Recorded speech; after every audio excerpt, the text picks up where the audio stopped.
تو آج ہمارے پاس جو مواد ہے وہ بہت ہی منفرد اور دلچسپ ہے۔ جی، منفرد تو ہے۔ بالکل، مطلب یہ کوئی تحقیقی مقالہ نہیں ہے، ہم، کوئی مضامین کا مجموعہ بھی نہیں ہے۔ ہاں، عام طور پر ہمارے پاس تجزیے کے لیے پورا متن ہوتا ہے، کردار ہوتے ہیں، ایک پلاٹ ہوتا ہے۔ جی، لیکن یہاں ہمارے پاس صرف ایک عنوان ہے، ہم، اندھیری گلی کا راز، اور انگریزی میں دی سیکرٹ آف دا ڈارک ایلی۔ اور بس صرف یہ چند الفاظ۔ تو آئیے اسی پر بات کرتے ہیں۔ ہم، صرف چند الفاظ، لیکن ان میں کتنی گہرائی ہے۔ یہاں سب سے دلچسپ بات یہی ہے کہ یہ عنوان خود ایک مکمل منظر پیش کر رہا ہے۔ ایک منظر، جی، اندھیری گلی صرف ایک جگہ کا نام نہیں ہے، جی، یہ ایک احساس ہے، ایک کیفیت ہے۔ ہم، یہ خطرے، پراسراریت اور کسی نامعلوم چیز کا استعارہ ہے جو بس سامنے آنے کا منتظر ہے۔ بالکل، یہ ایک کلاسک ماحول ہے۔ جیسے ہی ہم اندھیری گلی کا ذکر سنتے ہیں، ہمارا ذہن فوراً جاسوسی کہانیوں کی طرف۔ جی، جرائم کے پراسرار واقعات یا کسی بھید کی طرف چلا جاتا ہے۔ یہ الفاظ پڑھنے والے کے اندر ایک فوری توقع پیدا کرتے ہیں، ہے نا؟ یقیناً یہ ایک بہت ہی مؤثر تکنیک ہے۔ ادبی تھیوری میں اسے انٹرٹیکسچوالٹی سے جوڑا جا سکتا ہے، انٹرٹیکسچوالٹی، یعنی بین المتونیت۔ بالکل، جہاں ایک متن دوسرے متون جیسے کہ فلمیں، کہانیاں یا یہاں تک کہ پینٹنگز کے حوالے سے اپنے معنی پیدا کرتا ہے۔ اچھا، اندھیری گلی کا تصور سینکڑوں جاسوسی کہانیوں اور فلموں کی وجہ سے ہمارے اجتماعی شعور کا حصہ بن چکا ہے۔ صحیح۔ تو مصنف اس مشترکہ یادداشت کو ایک شارٹ کٹ کے طور پہ استعمال کرتا ہے تاکہ فوری طور پہ ایک مخصوص ماحول قائم کر سکے۔ وہ جانتا ہے کہ یہ الفاظ پڑھتے ہی قاری کے ذہن میں پر اسراریت اور خطرے کی گھنٹیاں بجنے لگیں گی۔ اچھا، تو یہ صرف ایک ماحول بنانا نہیں ہے، بلکہ ایک طرح سے قاری کے ساتھ ایک خفیہ زبان میں بات کرنا ہے، یہ فرض کرتے ہوئے کہ وہ اس صنف سے واقف ہے۔ جی، لیکن کیا یہ ایک رسک بھی نہیں ہے؟ کیا اس طرح کے عنوان کو ایک خیال؟ بالکل، پہلی نظر میں یہ کلیشے ہی لگتا ہے، لیکن اکثر بہترین مصنفین جان بوجھ کر کلیشے کا استعمال کرتے ہیں اچھا، وہ کیوں؟ تاکہ وہ قاری کی توقعات کو بعد میں توڑ سکیں۔ یہ ایک طرح کا جال ہو سکتا ہے۔ یعنی قاری کو ایک مانوس علاقے میں لا کر پھر زمین اس کے پیروں تلے سے کھینچ لینا؟ بالکل، ہو سکتا ہے اندھیری گلی صرف ایک استعارہ ہو اور اصل کہانی کسی ذہنی یا نفسیاتی اندھیرے کے بارے میں ہو، یا پھر مصنف نوار کی صنف کے اصولوں کو لے کر انہیں الٹ پلٹ کر پیش کرنا چاہتا ہو۔ آپ نے نوار کا ذکر کیا، جو سامعین اس اصطلاح سے واقف نہیں، ان کے لیے آپ مختصراً بتا سکتے ہیں کہ یہ کیا ہے، یہ اندھیری گلی کا تصور اس میں کیسے فٹ ہوتا ہے؟ ضرور، لیکن نوار ایک فرانسیسی لفظ ہے جس کا مطلب ہے سیاہ، ٹھیک ہے۔ اور یہ عام طور پر کرائم فکشن کی ایک قسم ہے جو 40 اور 50 کی دہائی میں امریکہ میں بڑی مقبول ہوئی۔ اچھا، اس کی دنیا سیاہ و سفید ہوتی ہے، لیکن اخلاقی طور پر سرمئی، مطلب کوئی کردار مکمل طور پر اچھا یا برا نہیں ہوتا۔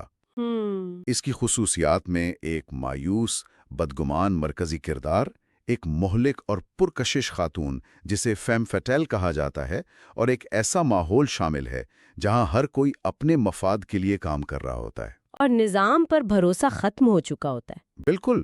اور اندھیری گلی اس صنف کا ایک مرکزی استعارہ ہے۔ یہ وہ جگہ ہے جہاں قانون اور تہذیب کے اصول ٹوٹ جاتے ہیں، جہاں سائے میں سودے ہوتے ہیں اور جہاں تشدد پھوٹ سکتا ہے۔ تو یہ صرف ایک جغرافیائی جگہ نہیں، بلکہ ایک اخلاقی صفر یعنی مورل ویکیوم کی علامت ہے۔ جی، آپ نے بالکل صحیح کہا۔ یہ بہت واضح وضاحت ہے۔ تو انگریزی عنوان دی سیکرٹ آف دا ڈارک ایلی ہمیں سیدھا نوار کی اس دنیا میں لے جاتا ہے۔ جی، بہت واضح طور پر۔ لیکن جب ہم اس کا اردو ترجمہ اندھیری گلی کا راز پڑھتے ہیں تو مجھے محسوس ہوتا ہے کہ اس کے معنی اور احساسات کچھ بدل جاتے ہیں۔ بالکل بدل جاتے ہیں، اور یہ اس تجزیے کا شاید سب سے دلچسپ حصہ ہے۔ اچھا، دیکھیں، انگریزی میں ایلے کا لفظ اکثر ایک غیر ذاتی، خطرناک اور ویران جگہ کا تاثر دیتا ہے۔ ہاں، جیسے عمارتوں کے بیچ ایک سروس لین۔ بالکل، ایک ایسی جگہ جہاں سے آپ جلد از جلد گزر جانا چاہتے ہیں۔ لیکن اردو اور جنوبی ایشیائی تناظر میں گلی کا تصور بہت مختلف اور گہرا ہے۔ نہیں؟ بہت مختلف ہے۔ ہماری گلی تو ایک سماجی اکائی ہے، یہ ایک محلہ ہے، ایک برادری ہے۔ صحیح۔ یہاں زندگی گزرتی ہے، رشتے بنتے اور بگڑتے ہیں، بچے کھیلتے ہیں اور گھروں کے دروازے ایک دوسرے کے سامنے کھلتے ہیں۔ یعنی گلی میں ایک اپنائیت کا، ایک کمیونٹی کا عنصر ہے۔ جی، تو جب اس گلی پر اندھیرا چھاتا ہے تو یہ صرف روشنی کی کمی نہیں بلکہ اس پوری برادری پر چھایا ہوا کوئی سماجی یا جذباتی اندھیرا ہو سکتا ہے۔ بالکل، آپ نے اصل نقطے کو پکڑ لیا ہے۔ شاید ایک ایسا راز جسے سب جانتے ہیں لیکن کوئی اس پر بات نہیں کرتا۔ جی ہاں، اور اسی طرح لفظ سیکرٹ اور راز میں بھی ایک باریک فرق ہے۔ انگریزی کا سیکرٹ اکثر ایک معلومات کا ٹکڑا ہوتا ہے، ایک معمہ جسے حل کرنا ہوتا ہے، ایک پزل۔ جیسے کسی کیس کی تفتیش۔ صحیح، لیکن اردو کا راز اپنے اندر ایک گہرا، ذاتی اور اکثر جذباتی بوجھ رکھتا ہے۔ یہ کسی کی عزت، کسی خاندان کی تاریخ، یہ کسی شخص کی اصل شناخت سے جڑا ہو سکتا ہے۔ تو اندھیری گلی کا راز ممکنہ طور پر کسی ایک جرم کی کہانی نہیں، بلکہ ایک پوری برادری کے اجتماعی ضمیر پر پڑے ہوئے بوجھ کی کہانی ہو سکتی ہے۔ یہ ایک سماجی ڈرامہ بھی ہو سکتا ہے۔ بالکل، جہاں جرم قانونی نہیں بلکہ اخلاقی ہے۔ واؤ، یہ تو بہت ہی دلچسپ نکتہ ہے۔ یعنی اردو عنوان سن کر ایسا محسوس ہوتا ہے کہ شاید یہ کہانی کسی خاندان کے چھپے ہوئے راز کے بارے میں ہو، جبکہ انگریزی عنوان زیادہ تر کسی جرم کی تفتیش کا تاثر دیتا ہے۔ جی، اور یہ اس بات کی بہترین مثال ہے کہ زبان اور ثقافت کس طرح ایک ہی خیال کو مختلف رنگ اور گہرائی عطا کرتے ہیں۔ تو عنوان صرف صنف یا ماحول ہی نہیں بتا رہا بلکہ یہ قاری کے اندر تجسس پیدا کرنے کا ایک بہت بڑا آلہ ہے۔ یہ ایک طرح کا وعدہ ہے کہ آگے کچھ ایسا آنے والا ہے جو آپ کو جاننا چاہیے۔ جی، اسے بیانیہ تھیوری میں انگما کوڈ کہا جاتا ہے۔ Enigma code? یہ فرانسیسی مفکر رولاں بارتھ کی پیش کردہ ایک اصطلاح ہے۔ اس کا مطلب ہے کہ مصنف جان بوجھ کر کہانی میں سوالات یا معلومات کے خلا پیدا کرتا ہے۔ جیسے یہ راز کیا ہے؟ قاتل کون ہے؟ بالکل، اس کردار نے ایسا کیوں کیا؟ یہ سوالات یا انگماز قاری کو کہانی کے ساتھ جوڑے رکھتے ہیں کیونکہ وہ ان کے جوابات جاننے کے لیے بے چین ہوتا ہے۔ ایک اچھا عنوان جیسے اندھیری گلی کا راز کہانی شروع ہونے سے پہلے ہی سب سے بڑا انگما قائم کر دیتا ہے۔ یعنی یہ قاری کو ایک جاسوس بنا دیتا ہے۔ واہ، میں نے اسے اس طرح کبھی نہیں سوچا تھا۔ تو یہ ایک باقاعدہ ادبی ٹیکنیک ہے۔ جی ہاں، یہ قاری کی نفسیات کے ساتھ کھیلنے جیسا ہے۔ اس کا مطلب ہے کہ عنوان کا انتخاب کہانی لکھنے جتنا ہی اہم ہو سکتا ہے کیونکہ یہ قاری کے ساتھ پہلا ذہنی رابطہ قائم کرتا ہے۔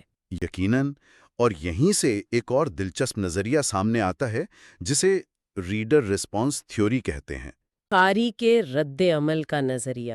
جی، اس نظریے کے مطابق کسی بھی متن کا مطلب صرف ان الفاظ میں نہیں ہوتا جو صفحے پر لکھے ہیں، بلکہ وہ مطلب قاری اور متن کے تعامل سے پیدا ہوتا ہے۔ یہ عنوان ایک خالی کینوس کی طرح ہے۔ ہر قاری اپنے ذاتی تجربات، خوف اور تجسس کی بنیاد پر اندھیری گلی اور راز کا اپنا تصور بنائے گا۔ یعنی ایک ہی عنوان مختلف لوگوں کے لیے مختلف کہانیاں شروع کر سکتا ہے۔ بالکل، ایک شخص کے لیے یہ ایک جرم کی کہانی ہوگی، دوسرے کے لیے ایک رومانوی المیہ اور تیسرے کے لیے شاید کوئی سیاسی سازش۔ مصنف صرف اشارہ دیتا ہے، اصل کہانی کی پہلی جھلک قاری کے ذہن میں شکل اختیار کرنا شروع کر دیتی ہے۔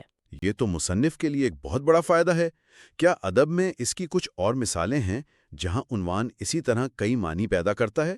بہت سے بہترین مثالیں موجود ہیں، مثلاً جارج آرویل کا شہرہ آفاق ناول 1984۔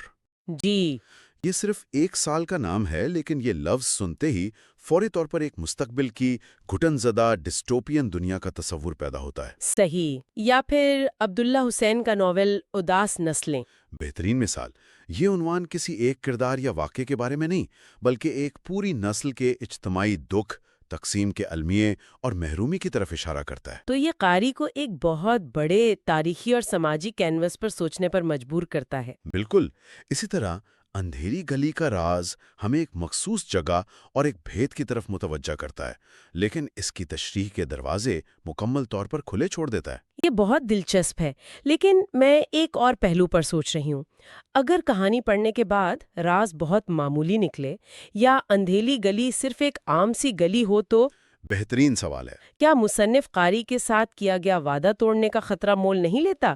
کیا اس سے قاری کو مایوسی نہیں ہوگی؟ یقیناً ہوگی۔ عنوان دراصل مصنف اور قاری کے درمیان ایک غیر تحریری معاہدہ ہے۔ اگر عنوان بہت بڑا وعدہ کرے اور کہانی اسے پورا نہ کر پائے تو قاری کو دھوکہ دہی کا احساس ہوتا ہے۔ تو یہ ایک رسک ہے۔ لیکن ایک ذہین مصنف اسی توقع کو کہانی کا حصہ بنا سکتا ہے۔ ہو سکتا ہے کہ کہانی کا اصل راز یہی ہو کہ کوئی راز تھا ہی نہیں اور سارا تجسس اور خوف کرداروں کے اپنے ذہنوں کی پیداوار تھا۔ واہ! یہ بذات خود انسانی نفسیات اور بدگمانی پر ایک گہری تبصرہ ہو سکتا ہے۔ تو عنوان کی سادگی یا پیچیدگی اور کہانی کے ساتھ اس کا تعلق مصنف کے ارادے کے بارے میں بہت کچھ بتا سکتا ہے۔ تو عنوان کا مقصد صرف قاری کو کھینچنا نہیں بلکہ کہانی کے مرکزی خیال کی بنیاد رکھنا بھی ہے۔ اب اگر ہم کرداروں کی بات کریں تو صرف اس عنوان سے ہی کئی ممکنہ کرداروں کے خاکے ذہن میں بننے لگتے ہیں۔ بالکل، ایک کردار وہ ہو سکتا ہے جو اس راز کو فاش کرنا چاہتا ہے، ایک صحافی، ایک جاسوس یا اسی گلی کا کوئی باغی نوجوان۔ صحیح۔ اور دوسرا کردار وہ ہو سکتا ہے جو اس راز کو ہر قیمت پر چھپانا چاہتا ہے، شاید گلی کا کوئی بااثر شخص یا ایک خاندان کا سربراہ۔ اور ایک تیسرا کردار بھی تو ہو سکتا ہے جو انجانے میں اس گلی میں آ نکلتا ہے اور اس راز میں الجھ جاتا ہے۔ بالکل، ایک باہل کا شخص جو اس کمیونٹی کی پیچیدگیوں کو نہیں سمجھتا، صرف عنوان ہی کرداروں کے درمیان ممکنہ تصادم کی بنیاد رکھ دیتا ہے۔ تو ہم نے دیکھا کہ کس طرح صرف ایک عنوان سے ہم نے ایک ممکنہ کہانی کی پوری دنیا کا تصور کر لیا ہے۔ ہم نے اس کے ماحول، کرداروں اور ممکنہ موضوعات پر غور کیا۔ جی، اور یہ سب صرف چند الفاظ کی بنیاد پر۔ اور اس دوران ہم نے نوار جیسی صنف، رولاں بات کے انگما کوڈ اور ریڈر رسپانس تھیوری جیسے ادبی نظریات کو بھی سمجھا۔ اور یہ ہمیں اس نتیجے پر پہنچاتا ہے کہ عنوان صرف ایک لیبل نہیں ہے، یہ کہانی کا پہلا کردار ہے، پہلا اشارہ اور پہلا دھوکہ بھی ہو سکتا ہے۔ یہ قاری کو ایک مخصوص اینک فراہم کرتا ہے جس سے وہ آنے والی کہانی کو دیکھتا اور سمجھتا ہے۔ جی، یہ انتخاب کے کون سے الفاظ استعمال کیے جائیں، یہ مصنف کے سب سے اہم اور فنکارانہ فیصلوں میں سے ایک ہے۔ یہ چند الفاظ پوری کہانی کا بوجھ اٹھائے ہوئے ہوتے ہیں۔